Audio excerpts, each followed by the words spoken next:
Mga kapuso, sa dami po ng paraan ng pagpapapayat, marami pa rin ang nabibigong makamit ang hangad nilang pangangatawan. Ayon po sa isang fitness expert, posible raw kasi hindi tama ang mindset, maging yung pagsasagawa ng mga ehersisyo, kaya kahit todo dieta at workout, tila wala pa rin itong epekto. Alamin po ang tamang paraan ng pagiging fit and healthy sa balitang hatid ni Dano Tingkungko.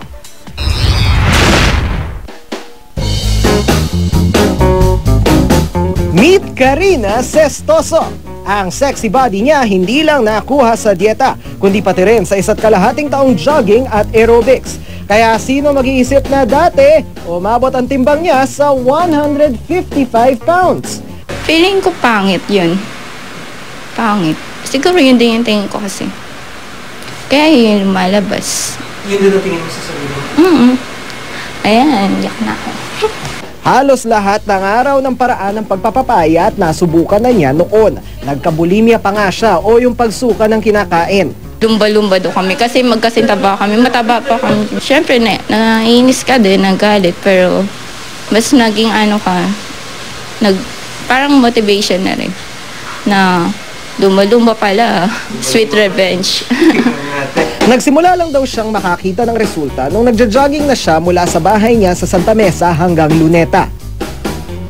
Pero aminado si Karina, hindi lang exercise at tamang diet ang dahilan ng pagpayat niya, kundi lakas din ng isip. Ayon sa isang fitness expert, marami ang nabibigong maging fitness goals nila dahil nakafocus lang sa pagbaba ng timbang, hindi sa pagiging healthy. They go to the gym, they don't see much difference in the weighing scale, so they quit. And that's the wrong way to do it. You go to the gym, you get stronger, you get better at exercise, and then the weight loss gradually follows. The realistic goal for any person is to lose at the most 3 pounds a week. Hindi lang din sapat na you train hard, dapat you train smart din. Ayon kay Coach Chappy, mainam na magsimula sa cardio workouts para bumilis ang metabolism ng katawan. At kapag lumalakas na ang resistensya, pwede nang singitan ng high-intensity interval training. So right now, what we're going to do is a basic high-intensity interval training na yung ratio is 1:1. 30 seconds work, 30 seconds rest. So you're working your butt, you're working your legs, you're working your arms, you're working your chest, your torso, basically your entire body. You're trying to break the floor. Come on, come on. Use your hips also. Push with the hips. Yeah. You're gonna feel it in the butt, the back, the abs even if you tighten the core. Good. Kasi napasubo ako doon But it's a good start. Yeah. Nakita sa heart. And nararamdaman siya the first time you try these workouts.